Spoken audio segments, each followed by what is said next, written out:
Muraho neza, reka nizere ko mumeze neza, ni Amani nk'ibisanzwe mbahaye ikaze hano kuri Nje Nawe TV, kandi mbanza no kubiseguraho. Twari tumaze iminsi twarabakumbuje ibiganiro, ariko twari tumaze iminsi nanone turi kubategurira ibyiza nk'ibi ngibi muri kubona, kugira ngo tubashe kuba twagendera ku gihe, kugira ngo tubashe kuba twabaha ibiganiro byakagaruka nk'uko mubimenyereye, amasomo yatwigisha mu buzima. Uyu munsi rero tugiye kwiga isomo rikomeye, isomo ryiza cyane rigira riti: ese ni hehe ho gutangirira kugira ngo ugere ku ntsinzi yawe? Impamvu iri somo ryaje nuko ari ingenzi. Ahangaha dusa nkaho tugiye gutangira noneho rwa rugendo rwacu, rwa rugendo ruvuga ngo ni gute twagera ku iterambere ry'igihe kirekire, iterambere rizatuma n'abazagukomokaho ndetse nawe ukomokaho bakwishimira muri rwa rugendo rwawe rw'iterambere. Kuko hari uburyo bwinshi butandukanye bwo gutera imbere, ariko rimwe na rimwe iyo uciye mu nzira zitari nziza, iyo uciye mu nzira za zindi z'ubusamo, hari igihe urangira hari ibyo ubuze mu buzima bwawe kandi by'ingenzi. Nabaho nk'urugero, ushobora gutera imbere, ushobora kwifuza ibintu runaka ukabigeraho, ariko wenda ubyibye, wenda ukoze amanyanga runaka, yego bya bindi ukabibona, ariko bikabukubuza andi mahoro, bikabuza umuryango wawe amahoro, ndetse nawe noneho mu gihe wakabaye ubyishimira, ahubwo ukaba uri mu mubabaro kubera ko utangiye kubyishyura. Aho ngaho ni hahandi ushobora kubona umubyeyi mwiza asize abana hanze, ariko wenda agiye kumara imyaka 20 muri gereza, imyaka 5, cyangwa se uri umubyeyi mwiza ariko kubera ko wahisemo inzira mbi, ubaye mukuru, ugeze mu myaka yawe 40, 50, 60, hahandi wagatangiye kuba wishimira abana n'abuzukuru, ugasanga nta n'umwe kwikoza. Aho rero ni hahandi wagiye mu iterambere ariko mu buryo butari bwiza, cyangwa ugasanga uri umwana urakuze, ababyeyi bawe baragufashije, bakuteje imbere nawe, ariko wenda ntushobora kubasura, nabo ntibagusura kubera ko hari ibintu runaka wakoze bitari byiza. Hano kuri Nje Nawe TV rero no kugira ngo turebe ese ni ayahe masomo dukwiye kwiga yatugeza ku ntsinzi, ariko nanone tukagira ya mahoro asesuye.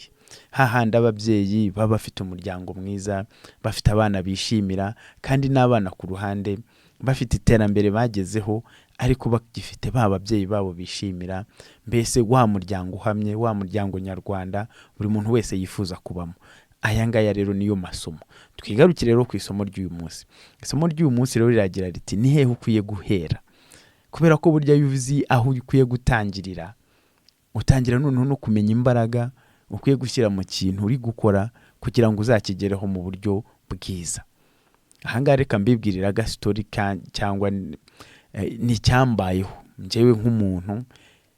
You guys know I'm a proud father, I'm a husband, mfite n'ibindi bintu nkora byinshi bitandukanye.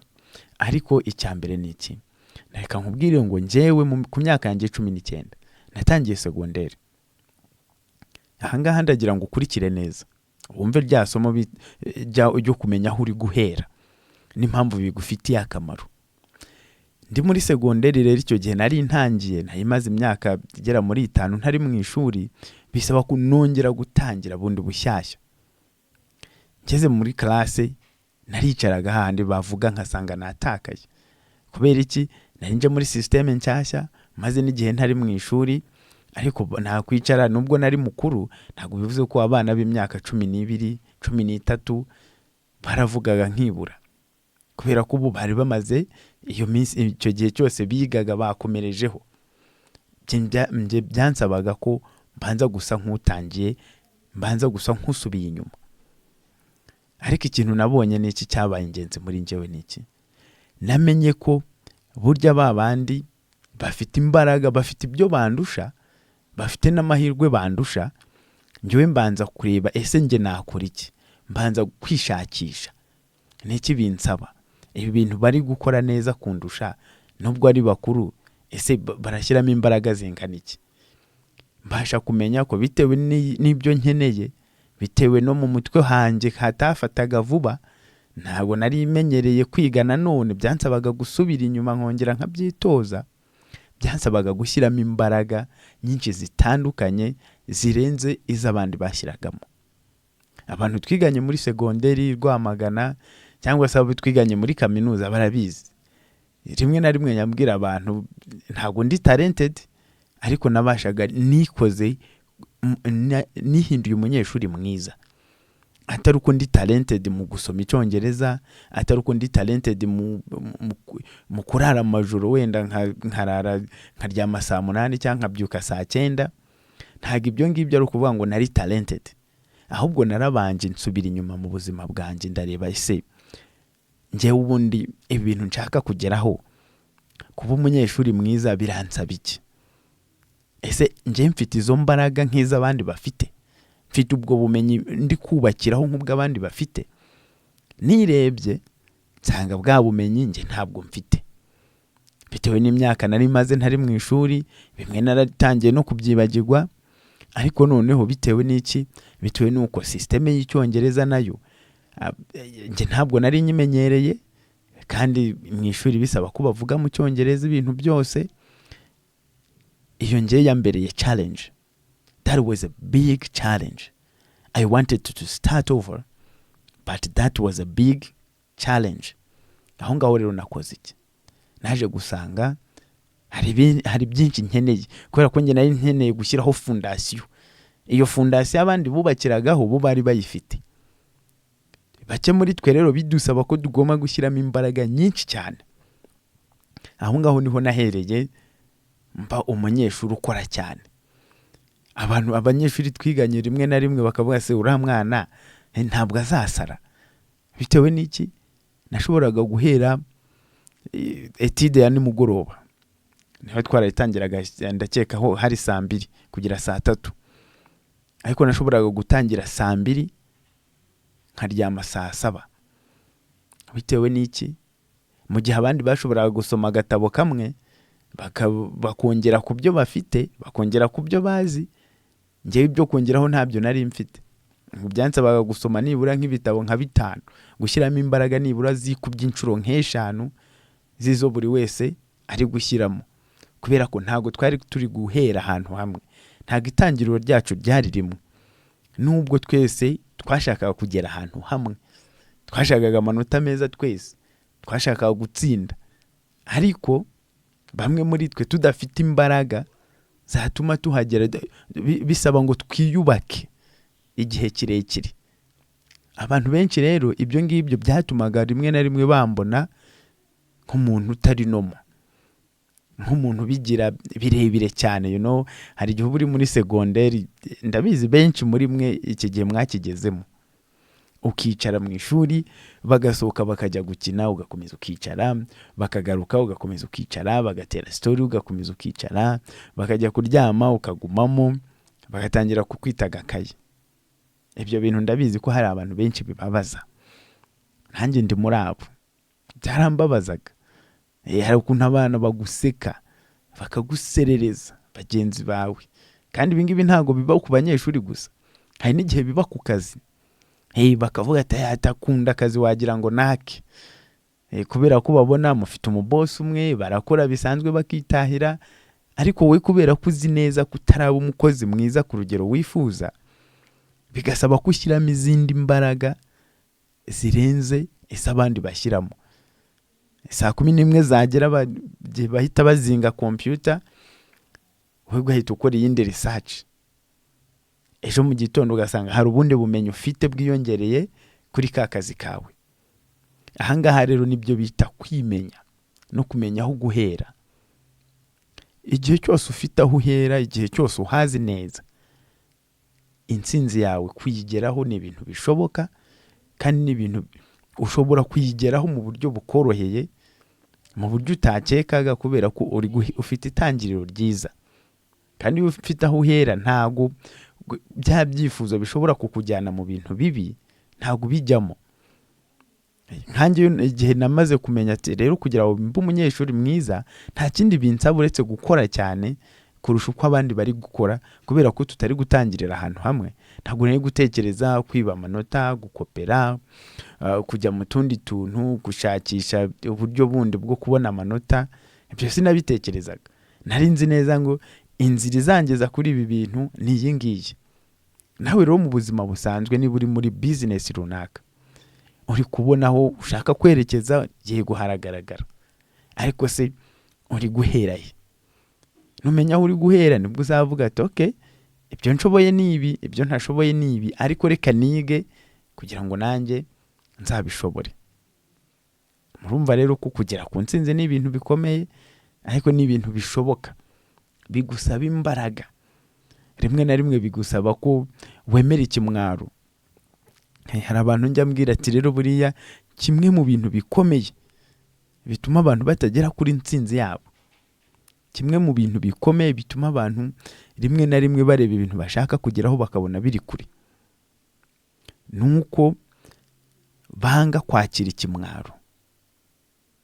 Iri ni isomo, kwakira ikimwaro, iri ni isomo buri muntu wese agomba kwiga, kuko rimwe na rimwe hari abantu baba bagukikije, ntabwo tuba twenyine, dutuye muri karitsiye, dusengana n'abandi bantu batandukanye, tujya mu manama atandukanye tugahura n'abantu, tujya mu birori bitandukanye tugahura n'abantu runaka, ariko hari igihe ubona mu nzira yawe y'iterambere hari ibintu ukwiye gukora, ariko rubanda cyangwa abantu runaka bagukikije bo bakaba babifata nk'aho ari ubusazi, bakaba baguseka.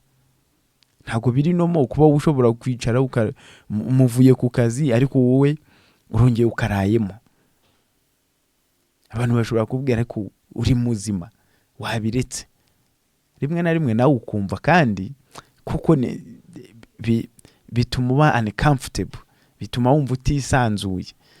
Wajya mu kirori runaka kubera ko ariko bakuvuga, wowe wajya gutambuka ukumva bagiye kumbona, bagiye kunseka, bagiye kunganiraho. Mu nzira y'iterambere rero ntago utinya ikimwaro, ntago utinya ko abantu bakuvuga, kubera ko iyo niyo story uba ufite yonyine. Ariko mukamubwira ngo nyuma y'igihe runaka n'ubundi babandi bakuvugaga byo batangiye kukubona ahantu runaka, noneho ari wowe uri kubaha ikaze ati muze muri bya bintu byanjye, batangira nanone n'ubundi kukuvuga, akavuga ati yatangiye kuriya, turamwibuka, uribuka cya gihe bimunanira, uribuka cya gihe mu ishuri atera ukuboko yavuga bikanga. Just in my case, ibyo ndi kwivugira. Ariko nawe bibaho ko ikintu uri gukora ubu ngubu abantu bashobora kuba batacyumva, bashobora kuba batakibona, kubera ko burya buri muntu agira intumbero ye, kandi umuntu mu ntumbero ye ntabwo aba ashinzwe kumva neza intumbero yawe, ahubwo buri wese yumviye kandi akumva niyo nziza kurusha izindi zose, bitewe n'uko wayumva abazi n'uburyo izagerwaho neza. Ariko abandi bantu bagukikije bo bashobora kuba batazi neza uburyo uzagera kuri ya ntego yawe. Rimwe na rimwe niyo mpamvu ushobora kumva bari kukubwira ibintu ati ibi bintu ntago bikunda, ntibishoboka, wabyanga bagakomeza nabo bwabo bakavuga ati ariko uriya muntu nitwamugiriye inama ati uzabureba. Kubera iki? Ntago babyumva neza, nta nubwo bafite imbaraga, ntago bazi imbaraga uri gushyiramo. Hari abantu babona ukora ibintu bakabona bigiye kwanga, ariko ntibamenye ko nyuma numara kugira experience uzaba ubikora neza kurushaho. Abantu benshi naho ngaho dutsindirwa, ukibeshya ko bya bindi natangiye mvuga ngo kumenya itangiriro ryawe, kumenya aho uri guhera, ukibeshya kuri level nk'iy'abandi bantu, kubera ko you don't know experience bafite, ntabwo uzi ubumenyi bwose bafite. Wowe ubona ibyo bakweretse gusa, ariko ntabwo umenya akazi kakorewe muri background hahandi nyuma. Wowe ubona ibi bigaragara gusa, ubona umuntu yacuruje, abakiriya baje, ariko ntumenye ahantu yigiye gushaka abakiriya, ntumenye ahantu yigiye kwamamariza mu bandi bantu b'inshuti ze wowe utazi. Aho ukajya uvuga ati nanjye nintangira uyu munsi nzahita mera nkawe, ukibagirwa urwego uri gutangiriraho. Wabikora byakwanga ariko ukavuga njye mbivuyemo. Ndabyibuka dutangira segonderi, hari abana twari tuvanye mu kigo cya Mayibobo, turagenda twese dutangira kwiga. Icyumweru kimwe cyari gihagije ngo bahite babivamo bajya kwiga ibindi bintu biri aho ngaho biciriritse. Ariko impamvu bagiyemo ni iki? Ntabwo bamenye itangiriro ryabo, ahubwo bumvaga baragenda bagerayo bigahita bimera neza neza nk'abantu bari bamaze iminsi bakomeje kwiga, nk'abantu bumvaga kwiga bikomerejeho. Ntibamenya ko bo bari gutangira. Twebwe rero tumenye ngo itangiriro ryacu ni irihe. Nitubona umuntu ageze ku bintu runaka, tureke kwigereranya nawe, ahubwo tumenye ngo biriya bintu ashobora kuba bigezeho amaze imyaka 5 akora, ntago mu mwaka umwe ndi bukore, ntago ndi bumere nkawe. Abantu bari bamaze imyaka ingahe biga muri systeme y'icyongereza, ntago nari bugende ngo nige muri systeme y'icyongereza mere nkabo. Ariko namenye ko ndi guhera kuri level yo hasi yabo, binsaba imbaraga nyinshi cyane kugira ngo nzagere kuri level yabo. So my dear friends, icyo ngicyo ni ikintu gikomeye buri wese muri mwebwe agomba gushyiraho umutima sorry guys, agomba gushyiraho imbaraga. Menya itandukaniro ryawe, ubundi utangire witonze, utangirira ahantu hanyaho, ushyiremo imbaraga za nyazo zikenewe muri icyo gihe, nawe uzagera ku ntsinzi nziza cyane kandi mu buryo bwiza, mu buryo bunoroshye cyane. Abantu benshi rero hari igihe ureba abantu ukabona imbaraga bari gushyira mu bintu, ukabona ni nkeya, ukabona ubigiyemo n'imbaraga ufite n'umuhati ufite, wowe ukabona wahita ubigeraho vuba, ariko wabikora ukabona biranze. Buriya ntago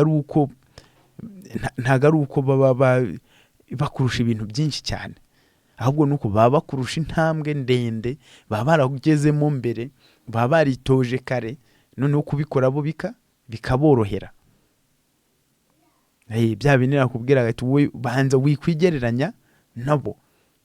Umuntu amaze imyaka 5 yitoza kwiruka marato, ntago wamukurikira mu mwaka umwe wawe umaze witoza.